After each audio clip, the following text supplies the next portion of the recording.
مساء الهنا والسعادة والسكر الزيادة على أجمل إخوات وأجمل متابعين في الدنيا. عاملين إيه؟ يا رب تكونوا بخير وبصحة دايما.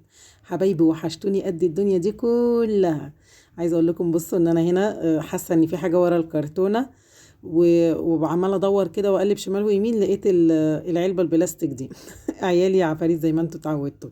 طيب تعالوا بصوا بقى، بقول لكم يلا بينا نبدأ الفيديو.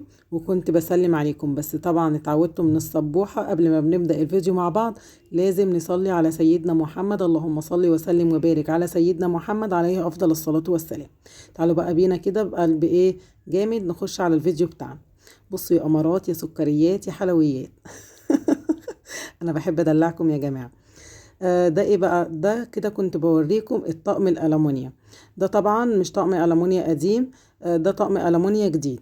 انا يا جماعة كان عندي طقم ألمونيا مش قديم ان انا استخدمته وبهدلته، لا هو كان موجود عندي من ساعة جهازي، بس من ساعة ما اتجوزت يا جماعة، يعني من سنين طويلة، من ساعة ما اتجهزت بيه، لان كان عندي طقمين ألمونيا، واحد كنت بستخدمه ماشي والتاني كان مركون. فطبعا انا لقيت بقى ان هو موديله قديم، رحت بدلته بواحد جديد ودفعت الفرق، فاهمين يعني؟ وديت الطقم اللي هو موديله قديم وجبت مكانه موديل جديد ودفعت الفرق. بس قلت ان انا ايه عشان استريح كده، ايه لما اجي استخدمه بقى مطمنه كده وعناية مستريحه ان الطقم ده برضو موديل ايه جديد وكده، يعني بحب التغيير. تمام، بس انا حبيت ان انا برضو اقول لكم واعرفكم. ماشي. هنا طبعا شايفين المنظر صعب جدا. البوفيه هنا عندي اولادي مبهدلوني، يعني مبهدلينه. مبهدلينه جدا جدا. ماشي. كنت عمالة ادور على المفرش اللي هو برضو بتاع البوفيه ده، حسيت ان في واحد ناقص، وبعدين بدور عليه لقيته ناحية السفرة.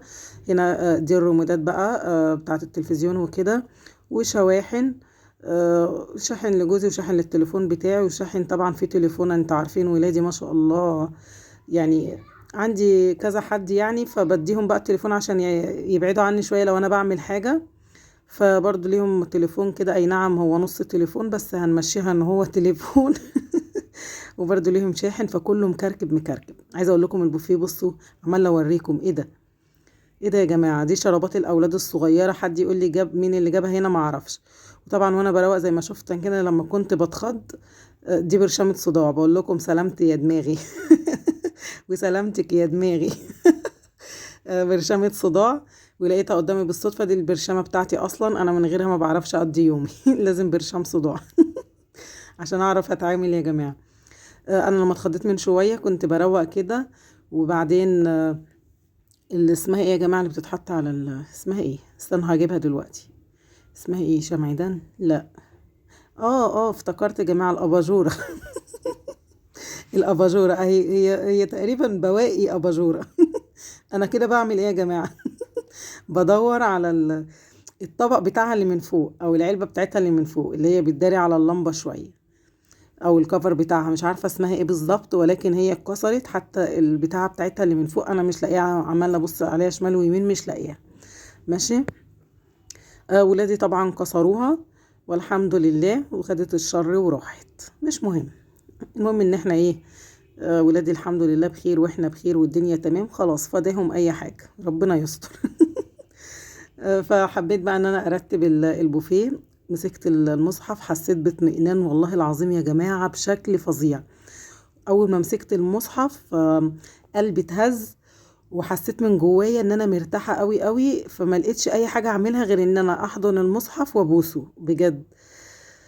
يا رب اللهم اجعل القرآن الكريم ربيع صدورنا يا رب. وكل حاجه في الدنيا. بحب اقرا قرآن يوميا او بعد الصلاه، وخصوصا وقت الفجر. فبجد يعني اتمنى بانكم برضو صلة يا جماعة، او صلة الوصل بينك وبين ربنا، مش الصلاة بس، الصلاة وقراءة القرآن. يا رب اللهم اجعل القرآن الكريم ربيع صدورنا. تمام. انا بعمل هنا بقى ايه بتي صبحا انت كمان؟ ده برضو عندي برواز طبعا اتطرب من الاولاد. اولاد ايه اللي انا ظلمهم معايا؟ لا حول ولا قوة الا بالله. لا يا جماعة اتطرب. اتطرب. اتطرب من الجو يا جماعة. طبعا انا لساني علق على الولاد يعني، حتى الترابي الولاد لا، مش كده يا صباح بقى، يعني حرام بقى. لا يا جماعة، البرواز ده طبعا مش لاقيه له مكان، فحطيته فوق البوفيه، وطبعا بقاله كتير مركون، فلم تراب. فانا نزلته طبعا، وقلت بقى هعمل تنظيف عميق بقى للبوفيه، بما ان هو اساسا مكركب، والعيال حاطين عليه بقى شرابات، والاباجوره اللي اتكسرت وكل حاجة، والمراية بقى كانت مبهدلة. فقلت بس اعمل بقى تنظيف عميق، فكمان نزلت البرواز، وكان فيه معطر، وكان فيه البرفان اللي نزلته. طبعا حاطين البرفان ليه فوق كده. اولا ده برفان ابن محمد، وطبعا مش عارف يحطه فين، كل ما يحطه في حتة الاولاد الصغيرة تجيبه ويفضوه. فالمرة دي جاب بقى، وبعدين حطه بقى ايه بعيد, بعيد يعني، فوق اعلى حاجة، يعني هو دور على اعلى حاجة وحط فيها، عشان يطمن ان الاولاد مش هتوصل لها، عشان لما بيبقى خارج رايح الامتحان رايح الدرس بتاعه، يعني ايه، هو نزيه في نفسه كده، وبيحب يرش برفان كده ويشيك نفسه، يعني الحمد لله. بس فنزلت كل ده بقى عشان اي اعمل معاكم بقى التنظيف العميق القمر العسلي اللي زيكم ده.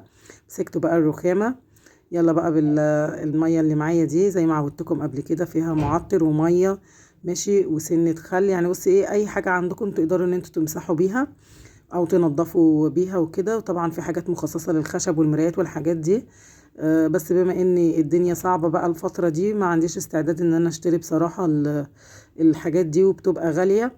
فخلاص الجيش قال اتصرف، فانا دايما بتصرف وبعرف ازاي امشي اموري ماشي. فبدأت ان انا بقى ايه ارش بقى عشان امسح الرخامة. هنا انا عمالة رايحة جاية بمسح في يا جماعة في الخشب بقى نفسه وكده، علشان برضو ايه شكله كده غامق ومطرب. بس هو عشان القديم، فهو تحس ان حتى ما بيتنضف ما بيلمعش قوي، او نوع الدهان اللي مدهون بيه مط، عارفين طبعا يعني ايه مط، يعني ما بيلمعش، بس بينضف من التراب، وده اهم حاجة ان هو يبقى نضيف من التراب وكده. تمام. وهنا برضو الرخامة بمسحها، وبمسح بقى الحروف والاركان بتاعت البرواز بتاع المراية نفسه. فكده اصبح عندي بقى البوفيه زي الفل، مش ناقص غير المراية ماشي. فهبتدي بقى، هي تاخد مني وقت. اولا في فوط المفروض صغيرة بمسح بيها ماشي. وطبعا عندي ورقة الجورنال لما بتتبل مية وامسح بيها برضو بتنضف، والفوطة طبعا القطن بتنضف جدا جدا. بس الفوط في الدرج في الأوضة عندي تمام. انا حاطه فوط مخصصة كده للمساح والحاجات دي، وشايلاهم في درج معين، لان كل ما احطه في درج المطبخ ولادي برضو كالعادة يطلعوه يرموها في الارض.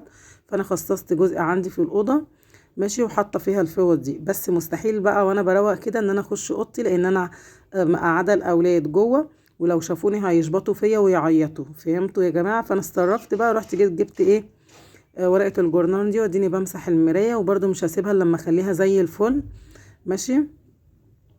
اهو يا لهوي ماشي. يا لهوي يا يوسف. عارف نفسك، لو شفت الفيديو وسمعته هتعرف نفسك. الله صحيح، انا قلت لحد دلوقتي يا جماعه كم ماشي؟ انا مش عارفه، اكيد يوسف هيعد عليا. عايزه اغير الكلام، مش عارفه اعمل ايه بقى، طبعي مش هغيره يا يوسف، مش هغير يا جماعه طبعي.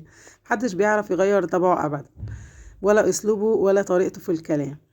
طيب هنا انا بحاول بقى ايه اريح ايدي. عايزه اقول لكم ان انا من كتر المسح دراعي كان وقف يا جماعه خالص. حبيت ان انا ايه اريح دراعي، وقعدت كده اعمل فيه تمرينه خفيفه كده، وريحت ايدي ورجعت كملت تاني، لان انا كنت مصممه المع المرايه، ومصممه ان انا ما اخشش الاوضه اجيب الفوطه القطن، لان اولادي كانوا هيشبطوا فيا.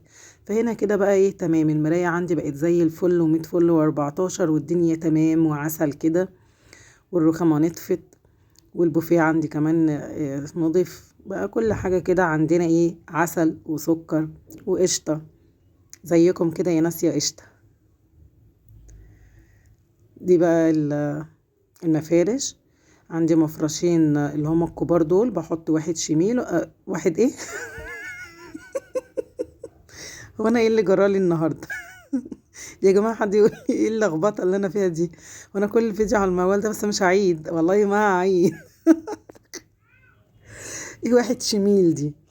لا حول ولا قوه الا بالله. طب بصوا يا جماعه، هنعيد الحته دي تاني ماشي. بصوا يا جماعه، عندي مفرشين كبار ومفرش صغير. المفرش الصغير بحطه في النص زي ما انتوا شايفين، والمفرشين الكبار بحط واحد شمال وواحد يمين. قلتها صح. حبايبي. بصوا يا جماعه، انا لما بتلخبط في الفيديو ما بعيدش ليه، انا عارفه ان انتوا حبايبي واخواتي وصحابي وكل حاجه ليا في الدنيا، وانتوا اكيد متاكدين وعارفين ده. تمام. فبحس كده ايه، ان لا، لما يكون الفيديو بطبيعته احسن. يعني اتلخبطت هنمشيها عادي، ضحكت خلاص، انتوا اخواتي وحبايبي ومش هعيد برضه. يعني ضحكت، حزنت، اتكلمت بصوت عالي، بصوت بالراحة، سريع، بطيء، بخلي الفيديو على طبيعته خالص. مش معقول ان انا كل شوية يعني لازم الفيديو يبقى ايه، كل حرف بقى طالع موزون وكده، احس ان حتى الفيديو يعني فيك قوي، او ان هو ايه، متعات كتير او متظبط في حاجات كتير. لكن انا بقى ايه، زهقت من الموضوع ده بصراحة، وقلت لا والله، من هنا ورايح هسيب الفيديو بتاعي بطبيعته. لو اتلخبطت هسيبه للمشاهدين، لو اتكلمت حلو هسيبه، اتكلمت سريع بطيء، يعني اي حاجة يا جماعة في الفيديو هتلاحظوها خلاص بقى اتعودوا على السبوحة وعلى طبعها وعلى اسلوبها وعلى كلامها، عشان نبقى ايه قريبين من بعض اكتر. انا لو ركبت الصوت قوي قوي قوي كده وخليته فيك، انتوا مش هتحسوا بصباح ولا باسلوبها الحقيقي. بس فهمتوا؟ فانا عشان كده مش هعيد، وهسيب كل حاجة بطبيعتها معاكم يا جماعة. انا بحب الطبيعة جدا جدا، وبحب الانسان يكون بطبيعته، وبحب كل حاجة تبقى ايه براحتها كده، ما فيهاش ايه تصنع، فاهمين؟ فطبعا بعد ما رتبت هنا البوفيه ورصيت طبعا كل حاجة، وجبت يعني اللي في النص ده اسمه ايه، ما علينا. وجبت، هو المفروض يا جماعة افتكرت، المفروض ان ده طبق فاكهة من الازاز، حاجة برضو غالية كده، كنت جايباها من زمان قوي قوي ايام الرخص، وكانت غالية، فاهمين؟ يعني دلوقتي تعمل مبلغ عالي قوي. ماشي. جبتها، وطبعا ناحية السفرة ولادي بتقعد تطلع على الكراسي وكده، وكذا مرة كانوا هيوقعوه، فالصراحة صعب عليا قوي، لان هو حلو وعاجبني وكده، وكمان مش هلاقيه دلوقتي. ولو لقيت هلاقي حاجة كده مش اللي هي الأصلية، فرحت جيت خفت عليه، وبقيت أحط طبق الفاكهة ده على البوفيه بعيد عن ايد الأولاد يعني. هنا أنا كنت بعمل ايه، جبت الأباجورة، مسحت بقى الخشب بتاعها ونضفتها وخليتها زي الفل، ورحت بقى يعني ركنتها جنب الصالون كده، في ركن على جنب بعيد عن ولادي، يمكن ان هو ما يشوفوهوش وكده. ماشي، لحد ما احاول ان انا ايه اصلحه، لان الجزء اللي من فوق مكسور، واركبهم بقى على بعض واصلحه، وبعدين بقى ايه اروح احطه مكانه. هو كان مكانه على المكتب عند ولادي، او على الكومودين اللي بين السريرين. هي لقيت الجزء اللي ناقص، وانا بدخل يعني الحاجة اللي كانت في ايدي، لقيت الجزء اللي ناقص ده قدامي، ففرحت قوي. بوريكم كده قد ايه فرحتي ان انا لقيت النص ده. فبرضو مسحته يعني ونضفته من التراب، ورحت ركنته جنب الجزء بتاعه. ماشي، بحيث ان ايه كده يبقى خلاص هو كامل عندي، هو عايز بس يتلحم ويتصلح. ماشي. وبعدين اعمله بقى واروح ارجعه مكانه في اوضه الاطفال على الكومودينو او على المكتب. فبكده يا جماعه انا خلصت الفيديو بتاع النهارده. اتمنى ان الفيديو يكون عجبكم وطريقتي في التنظيف عجبتكم. استنوني ان شاء الله في فيديوهات جامده جدا جدا. شكرا لكم، والسلام عليكم ورحمه الله وبركاته.